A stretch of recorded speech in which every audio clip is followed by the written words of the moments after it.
Why do you love us? This is your first time here. Yes. But you love us. Yeah. Why? So I'll try to keep a long story short. About 11 years ago, I did a Funny or Die Adidas sketch online. I worked for Adidas, and I went to the World Cup in Brazil, maybe 11, 12 years ago, right? The one before. Yeah. And we were filming for Adidas, and they wanted to get footage of me at a game, so we went to an Argentinian game. They gave me a jersey. I saw Messi score a goal. It was one of the greatest sporting experiences of my life. So they gave me this. I had it tucked away. And then about 3 years ago, when Argentina was in the World Cup, obviously, a photo of me resurfaced wearing this. Yeah. And I would say like 30 people from Argentina tweeted at me, and I was like, oh, this is fun. I retweeted it. There we go, that photo. I retweeted it and said, go Argentina, you know, just having fun.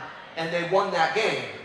So the next game, about 100 or 200 of you people started tweeting at me, hey, we won the last game, you tweeted, can you tweet again? I was like, all right, I'll dust off my jersey, I'll throw it on. I took a selfie, we're like, let's go. They won the game. So then they played again 2 days later, and then about 1,000 of you fucking people started tweeting at me, hey motherfucker, you have to start tweeting now, because they've won twice, and I was like, okay, this is starting to feel like a threat. So I put on the jersey again, took another photo, they fucking won. Yeah. And then I want to say like 10,000 of you people then started tweeting at me and became, like, I felt like I had to, I felt like I was a part of it, you know? Yes, he's called Cámara. Yes, yeah. And I kept putting the jersey on and they kept winning, and then they won the World Cup. And I would like to think that it's like, for you. But I was like a close second as to why you guys won, you know what I mean? Messi and me. So, just kidding. But I love it, it was incredible, so much passion. So much passion. You only like our selection, or you like football, soccer for you? I learned to love football at that game. Okay. I love watching the World Cup. I think it's one of the greatest sporting events ever. Obviously, I'm from America, so it's like basketball is my favorite sport. But when the World Cup comes around, I'm up at 2 in the morning, 3 in the morning, whatever, I'm watching it. There's nothing better. That game, I think it was you beat France, right? Yeah. Where you saved a goal with like under 90, it was at 90 minutes, and Mbappe was driving, he saved, well, absolutely art, cinema, and then we won in extra time. It was incredible. Thank you. Yeah. So, this is your first time, so what can you tell us about your 2 days here? You tried any food? Yeah, I've been loving being here. I got here a day early. I ate at Don Julio Steakhouse, which was incredible. Went to a tango show last night. Got a bit of your culture, Tango Rojo. It was beautiful, made me emotional. So I'm just loving it. It's a great place. I usually ask actors here that what was for them moving to Hollywood, their beginning of their career, but you are from there, you are from LA. Yes. So, how was for you, so underage, your beginnings, what can you tell us about that? I'm born in LA. My dad is from the East Coast, Massachusetts. He moved to LA. There was no Nepo baby world in me. My mom was a substitute teacher. My dad was a mailman. And I just fell in love with acting at a young age, doing theater when I was 4, 5, 6, 7, 8 years old. And then I started doing theater in my middle school and high school. And then my friends heard about an open audition for a movie called Superbad. Yeah. It was just, they auditioned a bunch of professional actors. They couldn't find someone right for the part, so they sent emails out to drama departments around Los Angeles. Me and a few friends heard about it. We went in. I got called back. They didn't. They were very mad about that. And then I got called back a 3rd time, and I read for a 3rd time with Jonah and Mike.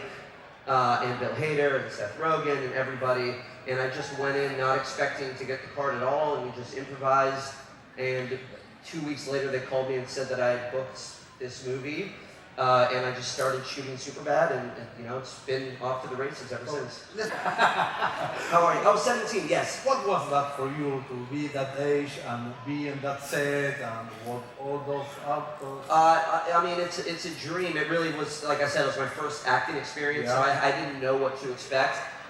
I feel like it's very abnormal for someone's first project to be the most recognizable thing they're in. It was, you know, on set was incredible, but I was 17, so I had to have a teacher on set, so I would be doing math problems like in between takes, which was a little annoying. But when I was filming, I really didn't think the name Mclovin was funny. I thought it was pretty stupid, which I guess is the point. But I was like, I don't know if this is gonna work, guys. And then cut to 18 years later, and it's getting screamed at me every day on the street. So I was dead wrong. But it was a dream job and a dream experience, and I feel like I've been chasing that job ever since that movie. When do you realize that this was a thing?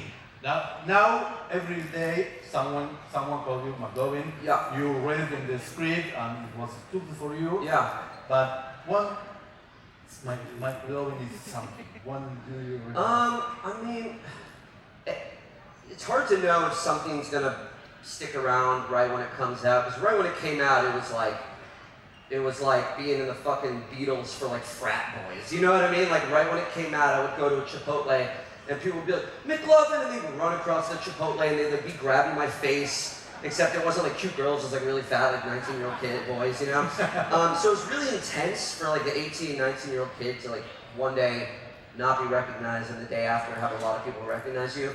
But I think it's been, you know, it took time for it to kind of realize that people love this movie, and I come to these conventions to meet you guys, and I've done a few in the States, and I meet like 10-year-old boys who are like, I love Superbad. And I was like, you were -7 years old when this movie came out, and you're still watching it. So I think like lately it's been hitting me that like, oh, maybe we did make something that's going to be around for a while. And what is the most funniest thing that you remember from set? Most fun thing? Yeah. Shooting a gun was a dream for me, because I had never shot a gun in my life, and we had to go to the shooting range to practice, and so I got to shoot like shotguns, pistols, and it was very, very intense and very awesome, so that was really cool. Is it true that your mom had to be there for you because you were underage during the sex scene? Yes, during my sex scene, my madre had to be there to watch. She didn't have to be, I just wanted her there. I like when she watches, you know? No, yes, it's an issue if you're underage, you have to have a legal guardian there to watch. But she had a field day. She was talking to producers, eating popcorn, she loved it. She had a great time. I was traumatized. Is it true that Jonah Hill hated you? He disliked me after the audition. It is true. It is true. I went in, you know, I wasn't a professional actor, so I kind of went into the audition a little sloppy, a little loose. I wasn't maybe doing things that normal professional actors would do. I was stepping on his lines, and he was getting really annoyed with me. Which for me, I was in a high school at the time, so literally was like in a math class with my friend, and then the next day went and auditioned for this, so I knew how to like play off them in a high schooly way. I knew how to riff with my friends.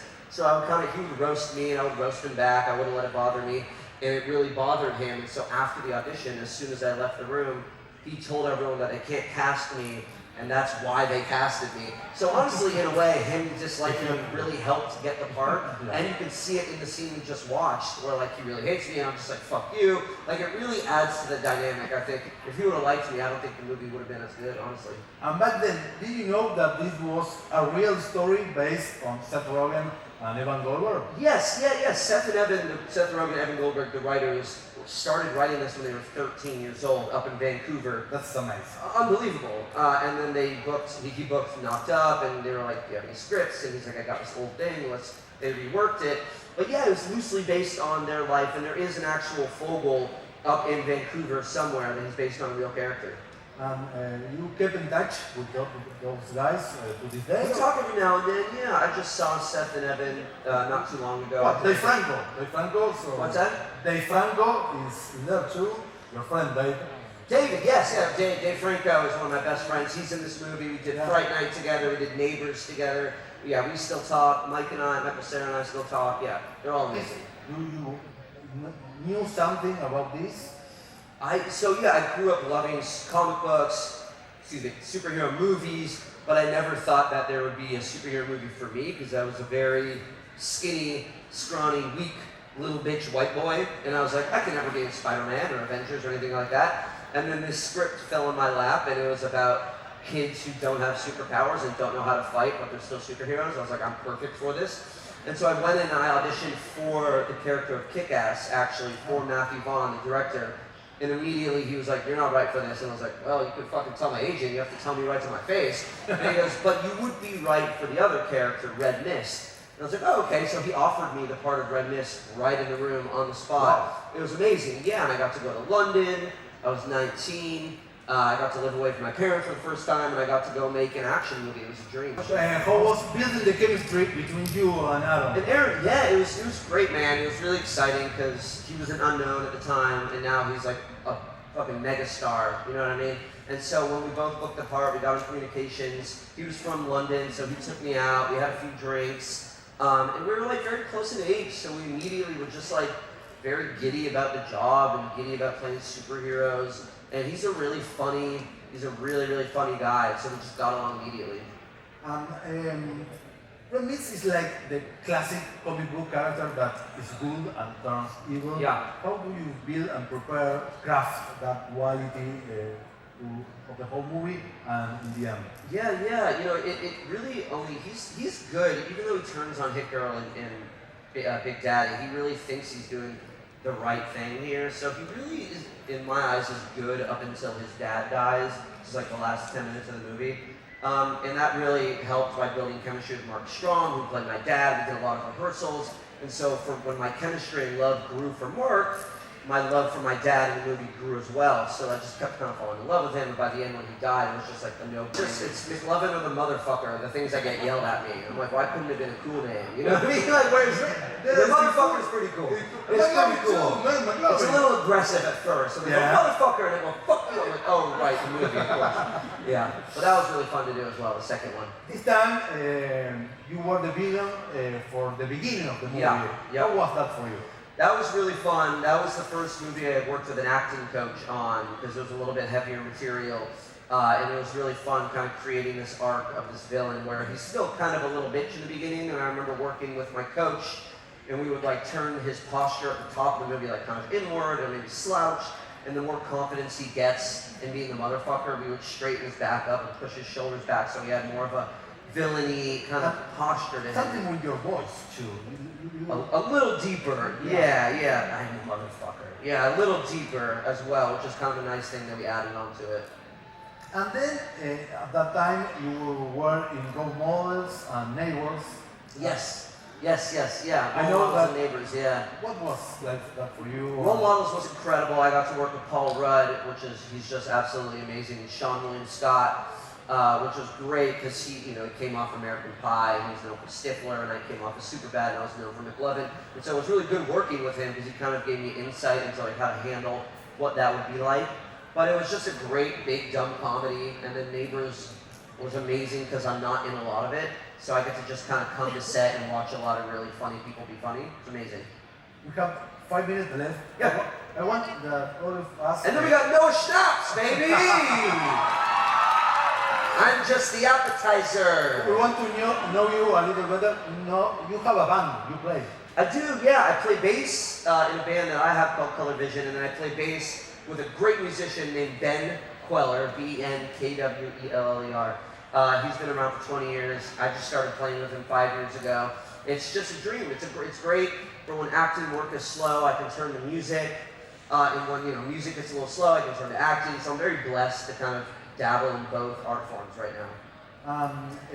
What is your favorite actor or actress? My favorite actor or actress? Yeah.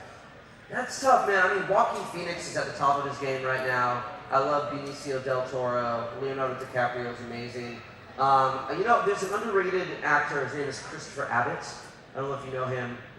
Christopher Abbott is an incredible indie actor. Did amazing movies like Possessor, Black Bear. He was in the first season of Girls. I think he's so fucking underrated and really, really fantastic. And which is your dream director to work for? Dream director? Yeah. That's tough. I mean, everyone would say Quentin Tarantino, right? Or Martin Scorsese. It's easy. That's an easy answer. But I would love to be directed. I don't think I've been directed. I did This Is the End. But it wasn't like amazing. I was only in 5 minutes of it. But I would love to be directed in a full movie by Seth Rogen and Evan Goldberg. Yeah. No, she's actually like, get off the stage. No more snaps. You weren't a promising young woman. I'm kidding. You weren't a promising young woman. Like yes, yeah. Another kind of role Yeah. there. So what can you tell us about that experience, that transformation? Yeah, I did a movie called Promising Young Woman that came out 4 years ago. It won Best Screenplay at the Oscars. It was really cool because she wanted, it's about guys taking advantage of drunk women, and it's a heavy topic, but she wanted the guys in it not to be your regular, like, creepy-looking guys that would do something like this, because that's not what happens. It could be the funny guy that you think is charming, or it could be the cute, meek guy that's, like, making you laugh. And so she wanted to cast a lot of comedy actors, like me, Sam Richardson, Adam Brody, Bo Burnham, and I thought it was just a really smart way to tackle that concept. What's next for you? What is next is I'll be signing autographs at 6, 7 o'clock, so come say hi to me. Besos, give me besos, abrazos. And then I'll be touring with Ben. I'll be playing music for a month later in the year, and then I'm developing some indies right now, trying to get sold. So, a quick rapid fire questions, because this is Comic Con. Yeah. I want to know what kind of nerd are you? Star Wars or Star Trek? Lord of the Rings. Lord of the Rings. Marvel or DC? Which one? Marvel or DC? What? Marvel Comics or DC Comics? Oh, Calvin and Hobbes. Marvel. I'll go Marvel. Yeah. Your favorite superhero? When growing up, it was Wolverine. 100%. Yeah. And your DC stuff. But your movie, your favorite movie. Favorite movie? Yeah, I know. It changes all the time. No. The ones I would say the ones that shaped me when I was a kid was The Lion King, the animated one from 1992, and The Matrix in 1999. I remember watching it when I was 10 years old, and it just fucking blowing my mind. So for now, I would say those, but it's always changing. Okay, I will ask you tomorrow. Yes, exactly. Yeah. Fuerte aplauso para Christopher.